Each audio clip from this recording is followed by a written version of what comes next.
science knowledge only adds to the excitement, the mystery, and the awe of a flower. Evidence is evidence. It's public. Everybody can look at the evidence and assess it, and eventually, if there's enough evidence, come to the same conclusion. For newcomers and old-timers alike, the Chloe Sanctuary hopes to give you insight into the health and happiness of your companion parrots. We hope to help you build happy homes using reliable and proven tools. The best homes are built on a rock-solid foundation. And the best foundation for a happy home is the bedrock of science. When we stand on the shoulders of giants, the scientists who have worked long and diligently to understand our companions, we can reach new heights of understanding. And understanding is the key to success. I think treated, most of these birds have a good prognosis, and I would say What does avian veterinary medicine have to tell us about our feathered friends? How can we prevent illness, see the signs of disease before it's too late, and care for our birds through ill health? What light does behavioral science shed on their nature, needs, and hopes? How can the tools of behavior shaping make our homes happier for us and our companions? How can we deal with biting, screaming, or other misbehavior? What is it like to live among parrots? Let them roam around about you and share a life with them. How much freedom do you give them? What happens if you form a bond of trust with them? Watch and see what understanding their true nature can do for you. Come with us on a journey as we do more than examine a parrot's world. We live in it. Make some popcorn and bring in a few wood blocks. Let everyone have something to chew and a comfortable place to perch. Cockatoo is a presentation of the Chloe Sanctuary for Parrots and Cockatoos, a nonprofit charity dedicated to the empowerment of captive parrots and public awareness. Hi, and welcome to our podcast. Forgive us for the audio quality. We think the information is still useful, but the audio quality just wasn't as good as in the past. I hope you enjoy it. This is episode 60, The Public Parrot.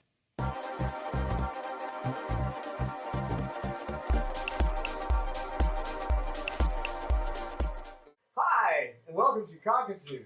Cockatoos with Attitude. Episode 60, The Public Parrot. Boy, your parrot is so well behaved.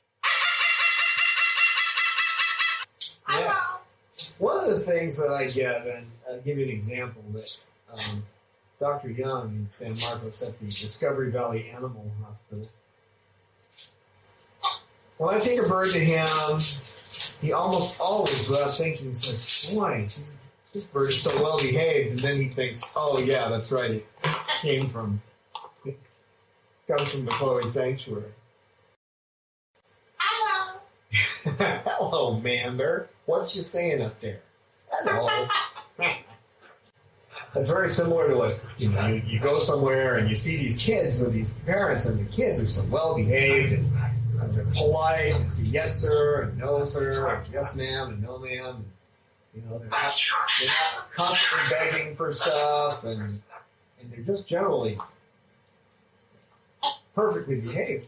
And you can't help but make the comment, boy, your children are so well behaved. And that's because generally we don't see that in public. So I get that comment a lot. And you can see they're birds. They do what they want to do, and within certain limits, and we have certain agreements to behavior within certain, they can do this or that, and it doesn't cause a problem. But if they do something outside that range, then I'll gently guide them in a different direction. Most of the time it's gentle, isn't it? Pepper goes, I don't know. I just don't know. I haven't been along here long enough to know everything you do. Most of the people I know who have parrots, it's a different situation for them. They're nervous about taking their birds out. They have to take them to the vet, and the bird gets all freaked out, doesn't like to go to the vet, and these birds, the ones that have been to the vet a couple of times, they don't have a problem with it. Doesn't matter who they see. They're used to certain, and the reason for that is that they're used to certain behaviors.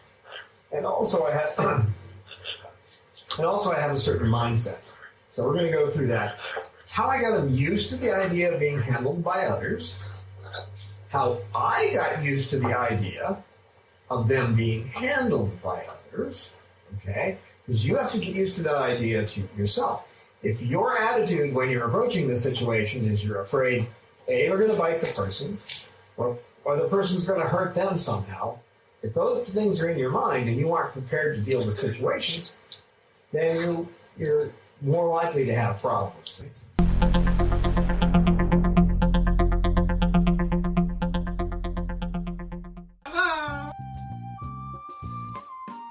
If you are enjoying our videos, we hope that you can find it in your heart to support our work. It costs between $25,000 to $30,000 a year to care for our flock of heartbroken and abused birds. Most of our birds came with feather destructive disorder. Even a basic exam with blood work costs $300. Medical emergencies cost us thousands a year. We are a non-profit, and donations are tax-deductible to the full extent of the law. We need your support. Birds deserve a happy and healthy life. Become our patron at www.patreon.com/Chloe Sanctuary to support us on a per-video basis, or donate at our webpage today. So people will walk up to me and say, "Oh, I wish my parrot was as well behaved," or "I wish I felt like I could take my parrot out. I'm afraid to take my parrot out." So keep in mind that you need to do certain things to make sure that your parrot is safe, and also that the people that are going to be introduced to your parrot are also safe. So how does somebody teach a bird to be polite in public? How do you teach a bird to act in such a way where people are going to go, "Oh, your parrot is so well behaved. My parrot I can't take her out." How do you create that situation where your bird feels comfortable in public, where you feel comfortable having your bird in public? Well, you're going to start slowly. Okay, don't expect it to happen overnight, because it's not going to happen overnight. You're not going to turn a bird, I'm not going to say absolutely. Sometimes a bird just walks out in public, no problem. Cecil was like that. I've worked with him for a lot of other reasons, but once you get out in public, he was perfect from day one. And that's what you're going to do. You're going to create a student-teacher relationship, and that's where you're the student, and the bird is the teacher, and you're the teacher, and the bird is the student, and you're going back and forth like that. They teach you something, you teach them something, and you just keep that relationship going. So let's talk about what you're going to teach your bird. Okay, so you're going to be the teacher, and you're going to teach them about yourself and what you expect out of them. And the way we do that is through what is called reward training. I'm sure you've heard of it. We give them a reward for what they're doing. It's actually it's not really a reward. We call it reward. We speak generally about a reward, but it's a reinforcer, okay? I'll give you an example of a reinforcer. If you're freezing outside and you go into a warm room, okay, you're not going to want to leave. If you walk into a freezing outside, you're hungry, you go into a room and there's food and it's warm, you're not going to want to leave.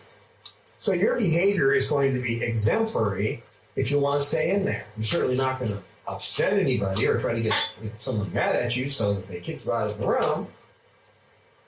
So that's what a reinforcer is. It reinforces your behavior. So you learn reward training, or better yet, you learn applied behavior analysis, which is learning all about behavior. So we have videos. If you go through our training series, we keep adding to it. It'll teach you the basics of reward training and go a little deeper into some of the tools that we have, the tool set from applied behavior analysis. One example of a tool used in applied behavior analysis. A motivating operation. You take a dog out and you run that dog around until it's tired and you bring it in the house. And that dog's been chasing the cat. When a cat pops out, if that dog's tired, much less likely to chase the cat, isn't he? Because he doesn't feel like doing anything. He just wants to lie on his carpet. So the cat gets let out. The cat walks around the dog and looks at the cat. And like, oh, I'd like to go get him, but too tired. So again, if you know these tools, it's going to be a lot easier. So the first thing you're going to do is start working with your bird. You're going to teach your bird step up or whatever it doesn't already know. You're going to teach it to do something like step up. That's one thing you can train. And once you've trained them to do step up, then you're going to try other things like wave. Teach them to wave at you. That's not a necessary behavior, but it's a good one you can do after step up because they've learned to lift their foot. We have videos on that, so I'm not going to describe how you do it. But you're going to teach them some basic behaviors. Once she gets on my finger, I'm teaching her to let loose now. And I found that if you just move her feet slowly, you can get her to release them. And then if you pet her, she's okay with it.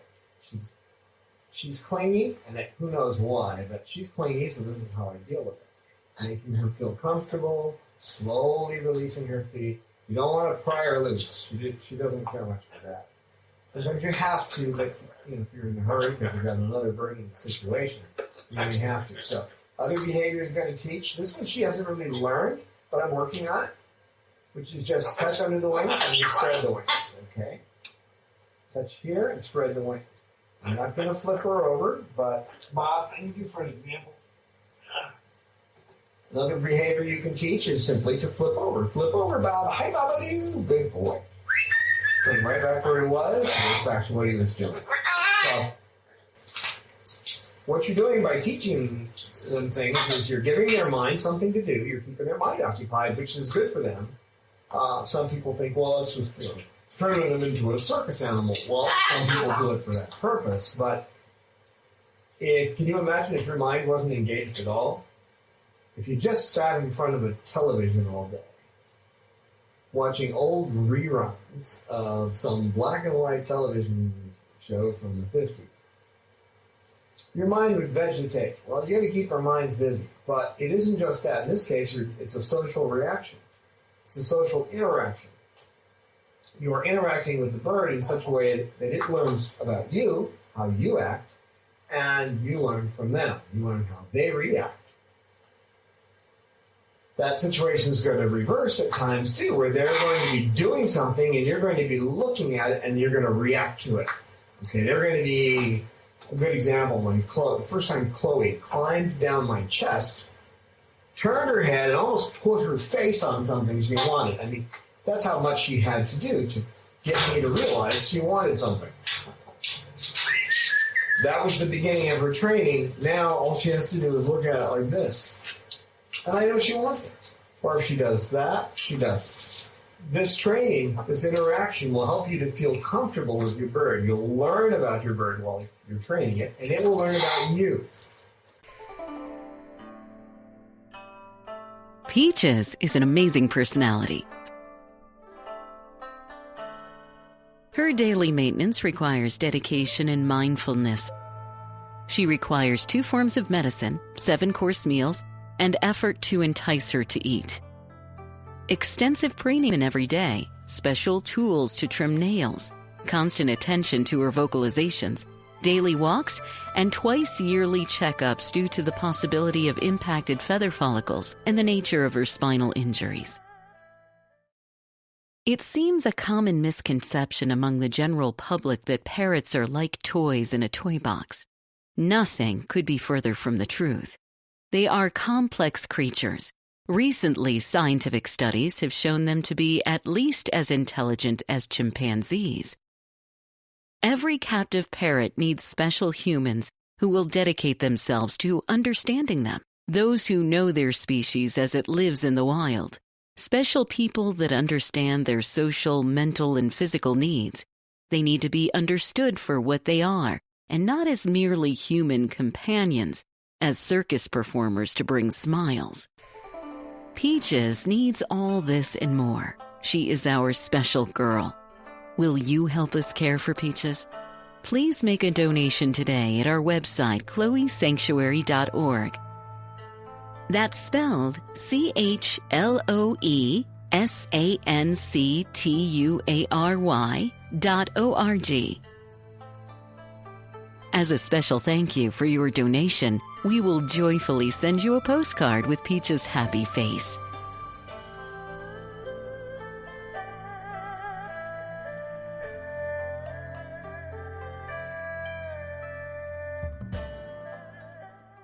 Teaching your bird these behaviors, veterinary behaviors, like flipping over, putting out the wings, opening the beak. This is a good one too. See, opening the beak so you can look in the beak. That's a behavior. Now, if you are comfortable getting them to open their beak and looking in there, if you're comfortable with that, you're going to be less afraid of being bitten. It just comes with the territory. Once you're used to handling a beak and you're comfortable with it, you're rarely going to get bitten. It's going to happen. You're going to get bitten from here and there because you won't understand.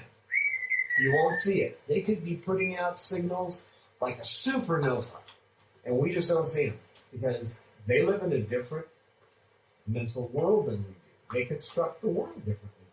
So as you learn about your bird, and you learn what they like, what they don't like, the things that cause them to react negatively, the things that make them positive, all those things will help you when you're teaching them to be public birds. And by public, I mean social when you want them to be. So be sure and check out our training series. It will help. You learn these techniques and you'll feel much more confident about working with your bird, and that will help you be able to eventually get your bird into public situations like Renaissance fairs and farmers markets and that kind of thing. Places you can take them out and they can be around people and you'll feel confident. You're going to teach them to work with others, and the best way to do that is to find somebody who's willing, who's not afraid of occasionally getting a nip, who's willing to spend a little time with your bird under your supervision. And then what you're going to do is the things that you taught your bird to do, like step up and open the wings, and you're going to work with your partner, the person who's helping you expand your bird's horizons, to reproduce those same behaviors, okay? With the same kind of rewards. So you want to start off slow, probably with step up. And then what you want to do is have them step up, hold them for about 10 seconds, have them step up again, hold them for about 10 seconds, just go back and forth and back and forth. Have them step up, and then step up, and then step up. Just keep repeating the behavior, okay? If you keep repeating the behavior, it's like what salesmen do, okay? They get you to say yes to this. Oh, it's a wonderful day, isn't it? Yes. They just ask you questions that make you say yes, and then are you looking for a stereo today? Yes. That's how they play it. Just keep getting that reaction. So what you want to do is the step up, step up, step up, step up, step up, and then, and after they've done that, then go to another behavior, such as the wing. Expanding the wings, taking the thumbs up under the wing, pulling gently, just a little bit, till the wings come out. Go through all the different behaviors you taught the bird to do with the partner. And then move on to another partner doing the same thing. Now, sometimes you could have this done in 2 or 3 weeks. Depends on the bird, depends on you. That you can move through this entire regimen in just a matter of a short time. It might take months with some birds. As I've been working with Roman, after I toweled him because he had to have some medicine, he doesn't even want to see my hand. Well, now it's taken me some time, but now he's actually eating peanut butter from the back of my hand, which means he's no longer afraid of my hand. So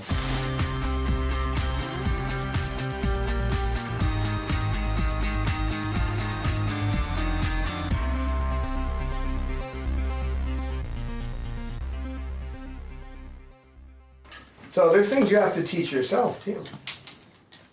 And in some ways, it's easier to teach your bird than it is to teach yourself. And again, our training series will help with that. The first thing you need to do is to teach yourself to observe. And there's one movie that sticks in my mind here where Deborah Winger is saying to Anthony Hopkins, well, what do? Walk around with your eyes closed? So what you have to teach yourself is to observe and to learn how your bird reacts in different situations. In this situation, I know that Cause tends to chase Lorelei. So Cause likes to sit on my shoulder, so I've got her up on my shoulder. I'm using my hand to play with her beak to get her attention off of trying to go for Lorelei. And then I'm working to keep these two males away from Lorelei all at the same time. So if I can juggle that, you can certainly juggle one or two birds, right? You can figure it out. But again, I know what I've learned, the bird. I know the bird. I know how the bird reacts in different situations. And I know things I can apply to alter the situation, to make the situation less volatile, as it were, or to bring out the best in the bird's reactions. And we're all not the same person in different situations. We're not the same person in different situations. So, if you're standing at an airport waiting to get on a plane, you're going to be in a different frame of mind than if you're at Disneyland, right? And it's the same with them. So you need to know how they react in different situations. And part of that will be just taking them out. Now, once you've got them trained in some basic behaviors, you have worked with partners so that they are able to take cues from people other than you. Then the next step is to take them out, okay, and observe. Observe their behavior. Put them in a harness. That'll be fun, too. The aviator harness does come with a DVD that tells you how to do it. If you know your bird well, you should be able to get that harness on them. I don't recommend any other harnesses. That's the only one I would ever use. I tried all the others, and I don't think they're safe. I think the aviator is a good, safe harness. One of the reasons is if they fly off, that harness will rotate. You're not gonna crack their neck or jerk them around. It will slowly slow them down. So if they fly off, they'll come down on a nice, gentle curve to the ground. And the harness will turn around in the process. It makes it safe for them. So that's a learning experience for you and the bird too, because you're putting something around their neck. If you can do that, which you can, if you just persist and do what the DVD says, and use our training techniques, the training techniques used in applied behavior analysis and reward training. If you use that, you can do it. So once you got them in a harness, you take them out. That may be just to a local park, walk them around for a while, someplace that isn't populated with many people. If people come up, you don't let them touch the bird, because you haven't got that far yet, okay? Take them out for a while, take them here and there, get comfortable just taking them out, watch their reactions. If they look up like this, they're seeing a hawk. Doesn't matter whether or not you see it. A bird looking up like that is usually looking at a hawk. Remember that your eyes are nowhere as good as these guys. It's almost like we're snails and they're humans, you know? They see so much better than we do. So if they look up, there may be a bird a mile above us, but there's a bird up there. Just trust me on it. So be sure to keep your bird close to your body while you're out, and so that something, if it was diving down, couldn't get them. That's important.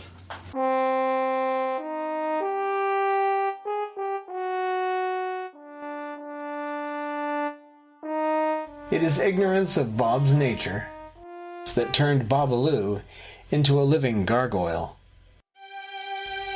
Bob's would-be parents made a hasty choice and found themselves in living hell, torn between guilt and frustration. I have seen the joy in Babaloo's eyes now that he has a new life with me as his companion. To see Babaloo love and trust again is worth the effort of a lifetime. But, once again, Bob is heading toward the pain of separation. My heart nearly broke the day I discovered that he was heading toward a cloacal prolapse, that his life will be cut short. To find love and acceptance and then have it stolen away from you by failing health is too much to bear.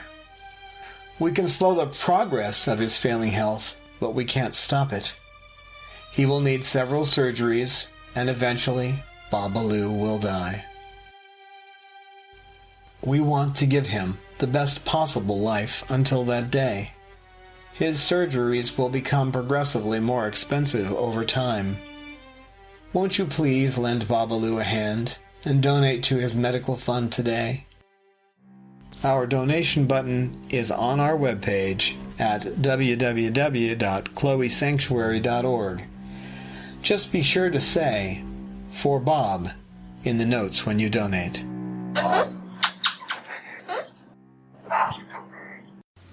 Watching those eyes will tell you a lot. But again, you're observing behavior. And I'm looking around, I'm observing behavior all over the place right now. I mean, I've got all these birds while I'm doing this talk to keep my eyes on. So, and to be aware of what they're individually doing, where they are, and what kind of behavior they're in. Once in a while, I'll lose it when I'm talking to the cameras, and I won't catch birds doing behaviors, mating behavior, that kind of thing. Not necessarily mating, but getting into the behavior that would lead to it.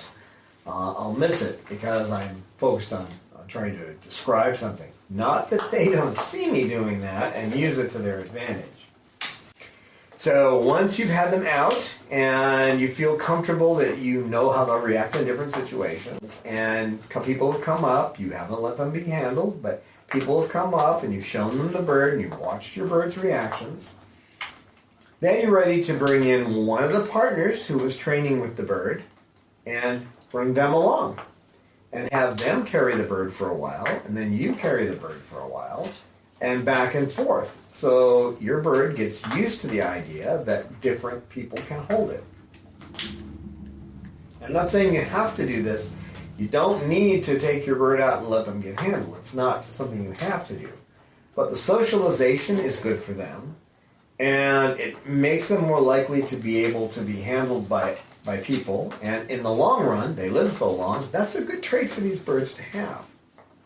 So even if you're just taking them to friends' homes and getting them used to being in a different home, in a different environment, and being around other people, that's something that's valuable for you and for them.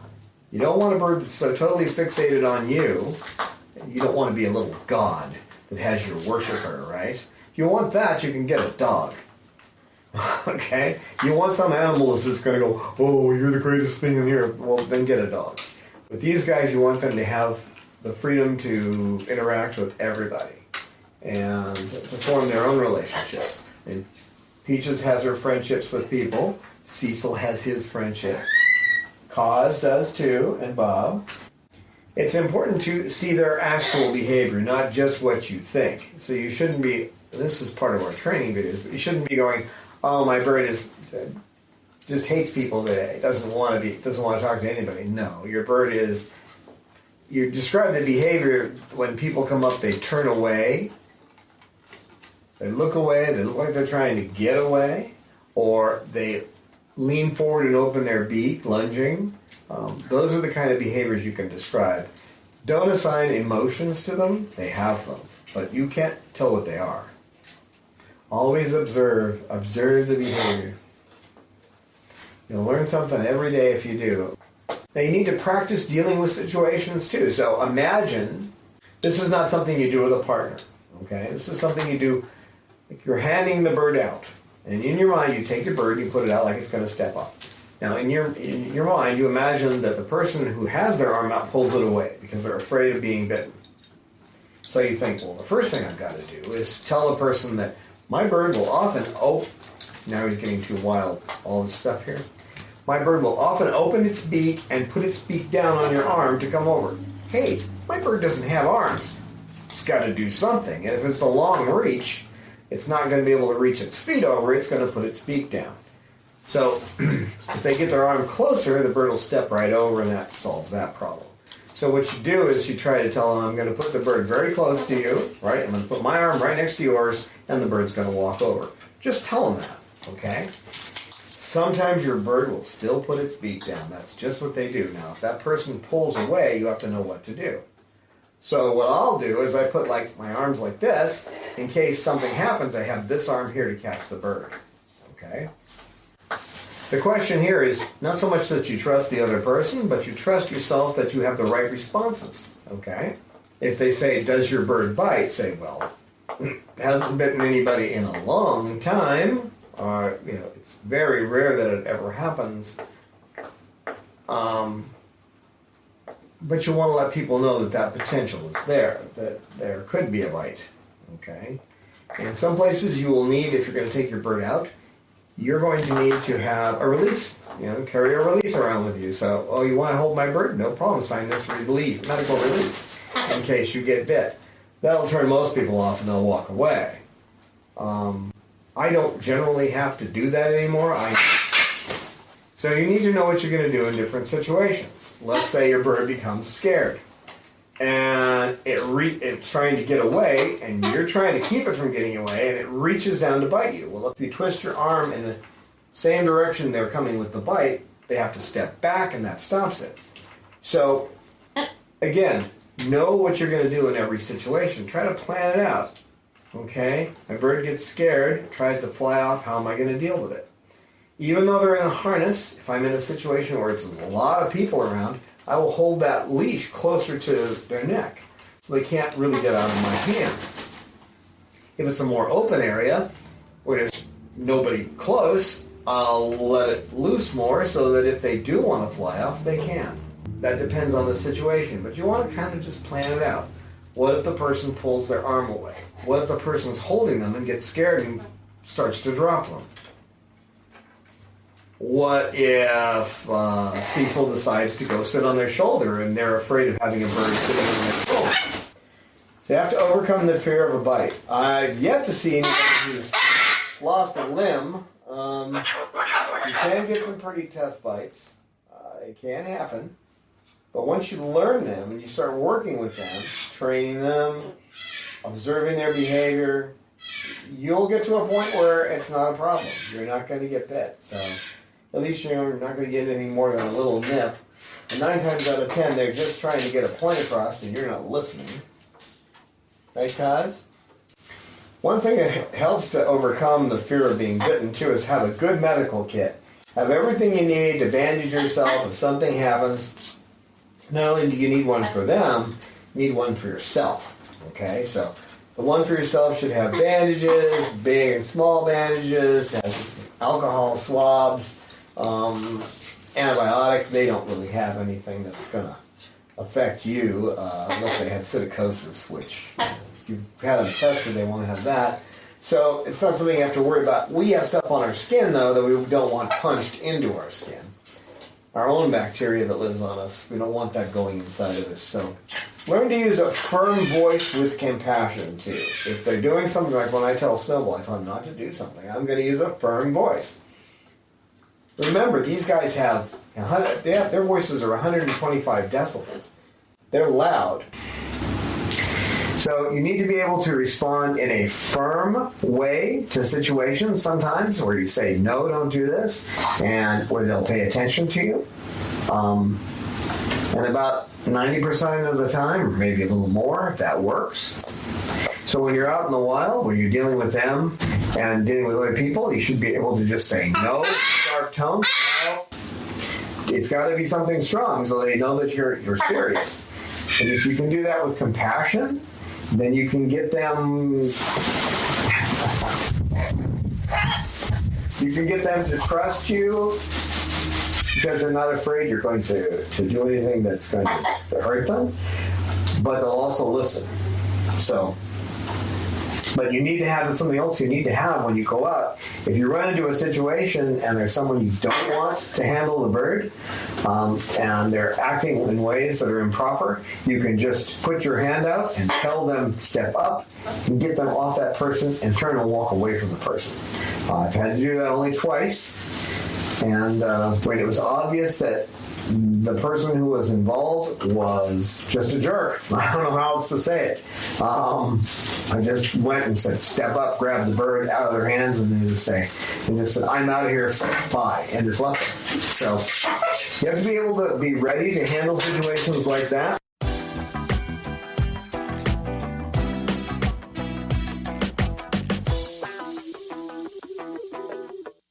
So by taking them out to different places, just repeating the process, go to this place, go to, take them to a particular park, walk them the same way around, spend 5-10 minutes there. The next time you go, spend a little longer. You can take them out for an hour. Then introduce them to people one by one. Start with a partner, someone they've already worked with. And then start to blend in other people, best if you know them at first. And then eventually you can take them out to things like Renaissance fairs and farmers markets. And find spots in the events where there aren't a lot of people so they can relax a little bit. Be sure you get them enough shade if it's hot or enough sun if it's cold so that they don't, when I say cold, I mean if it's in the 60s, they're going to need get some sunlight and some warmth. If it's in the lower 80s, or the upper 70s, they're going to need sun. They're going to need shade. So after a while, you'll find that you can take your birds with you. And it's great. I hope that what I've lined out here makes sense. Wow, your bird is so well behaved. Oh, my bird could never come out like that. And you can look at him and say, well, yes, you could teach your bird to do this. You could, and then you can tell them how. We welcome your feedback on our videos. We look forward to your insights, tips, questions, stories, and pictures. You can email us at cockatoo@chloesanctuary.org, reach us on Twitter @Chloe Sanctuary, and join with us on our Facebook Chloe Sanctuary page.